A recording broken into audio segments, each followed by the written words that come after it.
आप देख रहे हैं मोटिवेशनल किंग। आज मैं एक जन सेवा केंद्र में हूं और ये जो जन सेवा केंद्र है ये सोनिया नगर वार्ड नंबर 15 में है, लोनी के अंदर आता है ये।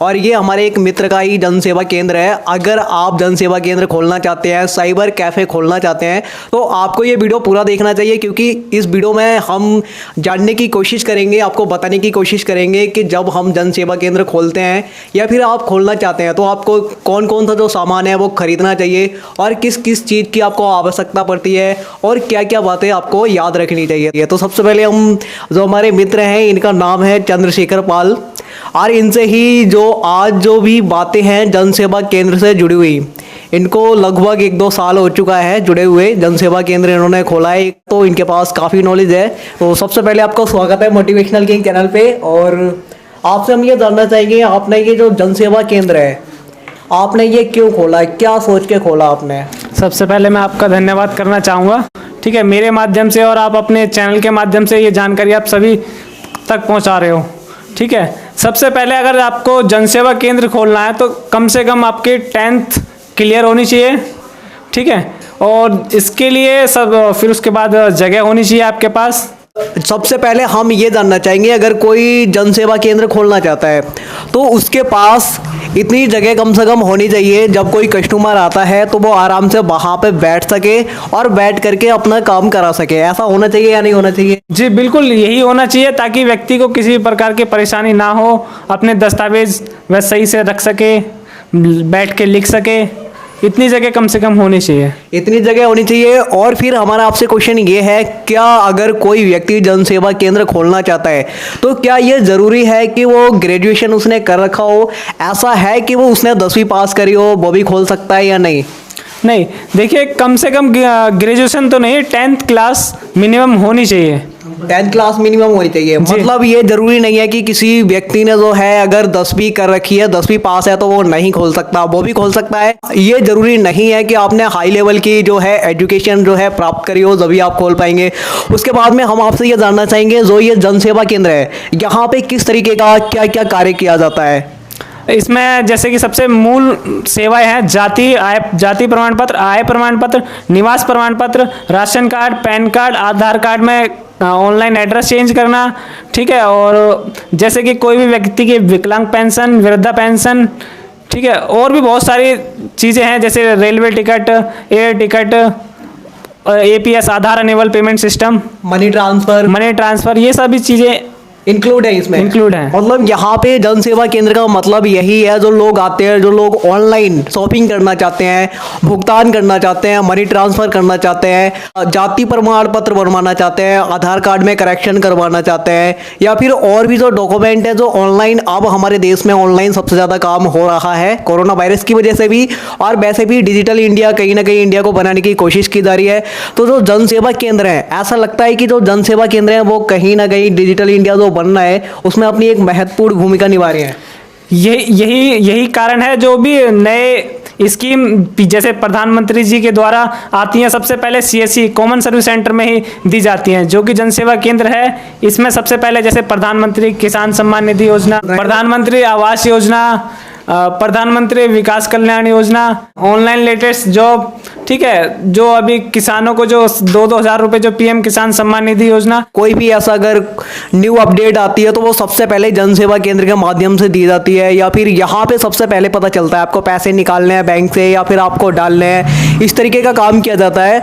और यहाँ पे जो है क्या किस तरीके से जो आपकी CSC जो ID है वो रजिस्ट्रेशन है वो किस तरीके से करवाते हैं, क्या उसका प्रोसेस है?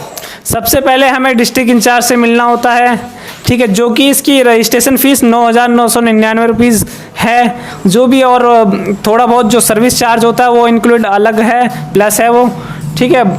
और डिस्ट्रिक्ट इंचार्ज से मिलके ये सभी डॉक्यूमेंट जैसे आधार कार्ड वगैरह ये सब मैंने अभी बता ही दिया, आधार कार्ड, पैन कार्ड, अगर बेसिक नॉलेज कंप्यूटर सर्टिफिकेट है तो ठीक है, और मिनिमम 10th क्लास मांगी जाती है। इस डॉक्यूमेंट अपने डिस्ट्रिक्ट इंचार्ज के पास सबमिट करा के ये 10 से 15 दिन में एक्टिव हो जाती है ई डिस्ट्रिक्ट की आईडी। एक्टिव हो जाती है। हमारे पास क्या क्या होना चाहिए, जैसे लैपटॉप, कंप्यूटर, प्रिंटर, और उसके अलावा क्या क्या होना चाहिए? ये सभी चीज़ें होनी चाहिए, laptop, printer, scanner, multi function scanner printer, जैसे कि उसमें स्कैनर हो, कलर प्रिंट हो और ब्लैक एंड वाइट भी करता हो। जैसे कि हमारे पास एप्सन L3150 है, ये मल्टी फंक्शनर है, ठीक है। इसमें सभी स्कैन भी कर सकते हैं हम, कलर प्रिंट भी कर सकते हैं, आधार भी प्रिंट कर लेंगे आराम से कलर। इन्वर्टर भी होना हमारे पास हाँ, जरूरी है। बैकअप का होना बहुत जरूरी है। क्या लाइट का 24 घंटे एक जन सेवा केंद्र में होना जरूरी है? बहुत ज़रूरी है। कोई भी व्यक्ति इतना इंतज़ार नहीं कर पाता, क्योंकि अगर मान लो काफ़ी सारी लाइनें लग रही हैं तो लोग धूप में बाहर खड़ा होना पड़ेगा उन्हें। अगर पंखा नहीं चल रहा तो बाहर ही खड़े होंगे, धूप में भी उन पे नहीं खड़ा हुआ जाएगा। अगर मनी ट्रांसफ़र हम रखते हैं अपने जन सेवा केंद्र में, तो हमें अपने अकाउंट में कितने पैसे कम से कम रखने चाहिए ताकि हम जो मनी ट्रांसफ़र आराम से कर सकें?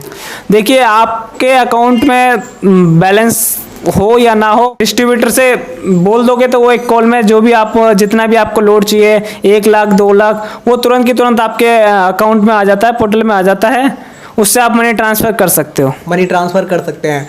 और अगर कोई न्यू व्यक्ति अगर कोई जनसेवा केंद्र खोलना चाहता है या फिर खोलने की सोच रहा है, क्या क्या बातें याद रखनी चाहिए ताकि उसे कोई भी समस्या ना हो? सबसे पहले उसके पास सिस्टम का तो होना बहुत ज़रूरी है, क्योंकि सिस्टम के बिना तो कोई भी काम नहीं होगा। और फिर बैटरी पावर बैकअप के लिए बहुत ज़रूरी है। और उसकी टेंथ होनी बहुत ज़रूरी है। 10th, आधार कार्ड, पैन कार्ड, ये डॉक्यूमेंट होने उसके पास बहुत ज़रूरी है। और उसके पास स्पेस या फिर जो भी आपने उसने शॉप देख रखी है जहाँ पे भी, वहाँ पे। और ऐसी जगह होनी चाहिए जो कि एक जनसेवा केंद्र से दूसरे जनसेवा केंद्र की जो दूरी हो कम से कम 3 किलोमीटर हो। 3 किलोमीटर हो जी। शुरुआत में कितना खर्चा आ सकता है? अगर कोई खोलना चाहता है तो लगभग कितना खर्चा आएगा? लगभग खर्चा इसका 9,999 तो इसके रजिस्ट्रेशन फीस है। और सिस्टम वगैरह अगर आपके पास है तो और फालतू का खर्चा नहीं आने वाला है। जैसे प्रिंटर हो गया, 10-12 हज़ार रुपये का प्रिंटर आता है। सिस्टम आपका 30-35 हज़ार रुपये का सिस्टम हो गया।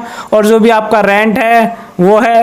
लगभग कुल मिला के टोटल कितना? कुल मिला के तुम्हारा 70-80 हज़ार रुपये का खर्चा, 80 हज़ार का आ जाएगा। ठीक है। उसके बाद में जैसे कि कुछ और भी डॉक्यूमेंट होते हैं, उनका क्या क्या हमें ध्यान रखना चाहिए?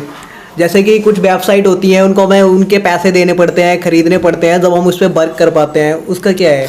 जन सेवा केंद्र में सिर्फ 1 टाइम पे करना है, ठीक है। बार बार इसका कोई एनुअल चार्ज या फिर कोई एक्स्ट्रा चार्ज नहीं जाता है।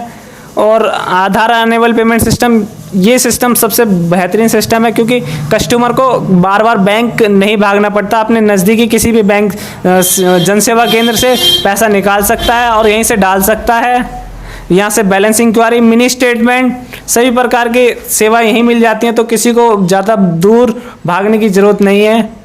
ज़्यादा दूर भागने की ज़रूरत नहीं है, उसका यहीं पे काम हो सकता है। जी। अभी लॉकडाउन हुआ था और लॉकडाउन में आपको ऐसा लगा कि जो है लोग जो है ऑनलाइन जो वर्क करा रहे हैं, तो उसकी वजह से अगर जो जन सेवा केंद्र खोलना चाहते हैं, क्या उनकी आजीविका चल पाएगी इससे? जी बिल्कुल चल पाएगी आराम से। 15-20 हज़ार रुपये तो महीने के कर ही लेगा, अगर उसने सही सा सेटअप कर रखा है शॉप का, सही लोकेशन उसकी सही है और उसके रोड वगैरह जो भी है ठीक है वहाँ सही। अगर अर्बन कॉलोनी में है तो कम से कम 20 हज़ार रुपये तो उसके मंथली के हैं ही सेविंग। 20 हज़ार तो कम से कम है ही, मतलब वो अपनी आजीविका चला सकता है, बिल्कुल चला से कमा सकता है। जी जी। और अगर वो बैंक का CSP भी साथ में ले लेता है तो उसका और भी ज़्यादा से ज़्यादा अर्निंग हो सकती है। और भी ज़्यादा अर्निंग हो सकती है। जैसे वो सेविंग अकाउंट खोल पाएगा अगर किसी बैंक का CSP ले लेता है तो। और हमारे पास अच्छे से कुछ कंप्यूटर की नॉलेज होना ज़रूरी है। हाँ, बेसिक नॉलेज हो, उसके बाद तो धीरे धीरे आपको आ ही जाएगा। अगर कोई नया व्यक्ति है तो उसे ज़्यादा सीखने की तो ज़रूरत नहीं है, क्योंकि वो यहीं बैठ के अपने आप सीख जाते हैं। कोई भी है, बाकी जैसे यूट्यूब से कुछ जानकारी ले लेते हैं, कुछ कहीं ना कहीं से जानकारी मिल जाती है। वो CSC पे लेटेस्ट अपडेट खुद ही आ जाती हैं, वहाँ पे पता चलता रहता है मैं क्या चेंज हुआ है, क्या होने वाला है, क्या चेंज हुआ है, क्या कैसे करना है, सब कुछ CSC पे अपडेट आ जाती है। जैसी नोटिफिकेशन आ जाती है तुरंत ही, नोटिफिकेशन तुरंत आ जाती है। लगभग इन्होंने बता दिया है, अगर आप स्टार्टिंग में खोलना चाहते हैं, गर्मी बहुत ज़्यादा है यहाँ पे, क्योंकि अभी हमने पंखा बंद कर रखा है, तो आपका जो 70-80 हज़ार रुपये का आराम से खर्चा आ जाएगा नॉर्मली। छोटा सा अगर सेटअप है, छोटा सा अगर बड़ा सेटअप करना चाहेंगे तो देखो ज़्यादा भी लग सकता है। ज़्यादा लग सकता है। अगर आप और अच्छा बना सकते हैं तो ज़्यादा आपका लग सकता है, क्योंकि ज़्यादा पैसा लगाएंगे तो आपको ज़्यादा अच्छा दिखेगा वो। हाँ, लोकेशन फ़र्क सबसे बड़ी बात है, लोकेशन पे फ़र्क करता है। अगर रूरल एरिया में तो इतना ठीक है, 70-80 हज़ार रुपये में आपका सेटअप हो जाएगा, प्रिंटर, लैपटॉप और बैटरी बैकअप, ठीक है, स्कैनर वगैरह, फिंगरप्रिंट स्कैनर, वेब कैमरा, जैसे कि वेब कैमरा, क्योंकि इससे लाइव लोकेशन, लाइव फ़ोटो खींचना पड़ता है। तो ये जो जानकारी थी आपने देखा, यहाँ पे हमने पूछने की कोशिश करी है, जो भी जानकारी थी आपको मिली। अगर आप खोलना चाहते हैं तो आपको इन बातों का बिल्कुल ध्यान रखना चाहिए। आपको लोकेशन का पता होना चाहिए कि कहाँ पे लोकेशन अच्छी है, जहाँ पे आपका साइबर कैफे चल सकता है। तो आपको इन चीज़ों का ध्यान रखना चाहिए, और वैसे इन्होंने बता दी। और कुछ आप अपना एक्सपीरियंस बताना चाहेंगे, किन जो खास बात है उनका ध्यान रखना चाहिए, जिनकी कभी कभी गलती हो सकती है। जैसे कि कुछ लिंक आते हैं हमारे पास, जिन लिंक को हम जानते भी नहीं है, हमें कोई लिंक शेयर करता है तो क्या हमें उन पर क्लिक करना चाहिए या नहीं। जैसे कि मैं एक दिन आपके पास आया था तो किसी बंदे ने एक लिंक भेजा था, उन लिंक के बारे में कुछ आप बताएं, उन लिंक के बारे में कैसे क्या होता है वो बताइए। देखिए, किसी भी प्रकार की लिंक खोलने की ज़रूरत नहीं है जब तक आपको उसके बारे में कुछ भी जानकारी नहीं है, क्योंकि उसके अगर जानकारी नहीं है लिंक के बारे में, अगर आप लिंक करते हो तो पूरा उसका डाटा हैकर के फ़ोन में चला जाता है। ठीक है, तो अपना डाटा सेफ रखो, किसी भी लिंक पे ऐसे क्लिक ना करें। किसी भी लिंक पे, अनजान लिंक पे आपको क्लिक नहीं करना चाहिए। बहुत सारे हैकर होते हैं, आपको लिंक शेयर करते हैं और वहाँ पे क्लिक करने के लिए बोलते हैं। उससे क्या आपका डाटा है वो पूरा चला जाता है डाटा, और जो भी आपके अकाउंट में पैसे हैं या फिर जो भी आप रखते हैं अपने पास, सारा का सारा चला जाता है। इन चीज़ों का भी उन्हें ध्यान रखना चाहिए। बिल्कुल, क्योंकि इससे पूरी डिटेल चली जाती है, हमारे कॉन्टैक्ट्स हो गए, हमारे फ़ोटोज़ हो गए, हमारे पासवर्ड हो गए, ये सभी चीज़ें हैकर के पास उस लिंक के द्वारा पहुँच जाती है, क्योंकि उसमें बहुत ही कैड़ा करके उन्होंने टाइट कर रखा होता है, वायरस होता है उस लिंक में, तो वही उसी से पूरा डाटा कॉपी हो जाता है। OTP तो खैर किसी भी प्रकार का शेयर नहीं करना चाहिए हमें। किसी भी प्रकार का OTP, कार्ड डिटेल, किसी को भी CVV या ATM का पिन, CVV, ATM के कार्ड नंबर, कुछ भी किसी भी प्रकार की जानकारी हमें किसी को नहीं देनी चाहिए। और एक जानकारी और है, अगर आप जनसेवा केंद्र खोल लेते हैं तो आपके जो आस पड़ोस में रहने वाले व्यक्ति हैं उन्हें तहसील तक नहीं जाना पड़ेगा, वो उनका वहीं नज़दीक में काम हो जाएगा। बहुत सारी सेवाएं, जैसे बैंक में भीड़ लग जाना, तहसील में भी, जैसे फिलहाल लॉकडाउन के चलते सबसे ज़्यादा जो काम जनसेवा केंद्र के द्वारा हुआ है, क्योंकि बैंकों में भीड़ ना लगे, इसलिए ज़्यादा से ज़्यादा लोगों ने जनसेवा केंद्र से पैसे निकाले हैं। और बहुत सारी सेवाएं हैं, जैसे कि सबसे पहले मैंने तुम्हें बताई थी, आधार जिसका लिंक होता है बैंक से, वो आधार अनेबल पेमेंट सिस्टम के विड्रॉल कर सकता है आधार से, सिर्फ आधार नंबर की मदद से। जब हम जनसेवा केंद्र खोलते हैं तो क्या उसका एक पर्टिकुलर टाइम होना चाहिए, उसका एक पर्टिकुलर टाइम होना चाहिए खोलने का और बंद करने का? जी बिल्कुल, एक पर्टिकुलर टाइम होना चाहिए, क्योंकि अगर कोई कस्टमर आपका दूर से आ रहा है तो उसे, अगर व्यक्ति को शटर गिरा हुआ मिलता है तो उसे वापस निराश होकर जाना पड़ेगा, फिर वो कहीं और से, जैसे बैंक, अगर उसका कोई बैंक का काम है तो बैंक जाके करा लेगा। अगर कोई उसका जैसे जाति आय मूल या राशन कार्ड, जो भी अन्य सर्विस है, वो वहाँ कहीं और चला जाएगा, कहीं और से करा लीजिएगा। कहने का मतलब ये है, उसको निराश होकर बिल्कुल भी नहीं जाने देना है। आपको जो अपना फिक्स टाइम है आना है और खोलना है, और जो भी लोगों की समस्याएं हैं उनको सॉल्व करना है। तो आज की वीडियो में हमने ये जाना, आज की वीडियो में इतना ही। जय हिंद, वंदे मातरम। अगर आप खोलना चाहते हैं तो आपको इन चीज़ों का याद रखना चाहिए।